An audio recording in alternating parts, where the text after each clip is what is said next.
ఏవండోయ్ సమ్మర్‌లో ఏ ఫ్రూట్ తిన్నా తినకపోయినా పుచ్చకాయ తినకుండా అస్సలు ఉండలేమండి. నేనైతే రోజుకొక జంబో పుచ్చకాయ తెప్పిస్తూ ఉంటాను. ముక్కలుగా కట్ చేసి పిల్లలు చిన్నతనంలో పేచి పెట్టేవాళ్ళని చెప్పి జ్యూస్‌గా చేసి ఇచ్చేదాన్ని.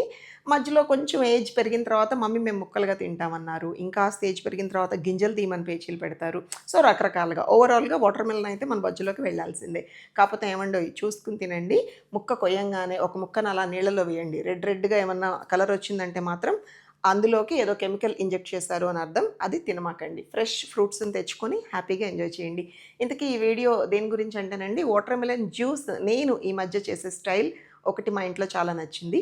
మీకు నచ్చితే మీరు కూడా ఫాలో అవ్వండి. సబ్జా గింజలు నైట్ నానబెట్టేసుకోండి. నానిన సబ్జా ఫ్రిడ్జ్‌లో స్టోర్ చేసుకోవచ్చు 1-2 రోజుల వరకు. వాటర్ మిలన్ జ్యూస్ తయారైన తర్వాత మిక్సీలో ఏమీ యాడ్ చేయకండి.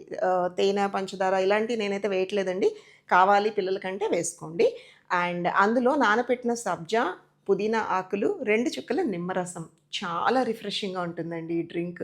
ఒట్టి వాటర్ మెలన్ జ్యూస్‌తో కంపేర్ చేస్తే ఇది 10 టైమ్స్ ఎక్కువ టేస్టీగా ఉంటుంది. ట్రై చేయండి. అండ్ ఈ సమ్మర్‌కి చాలా చాలా మంచిది.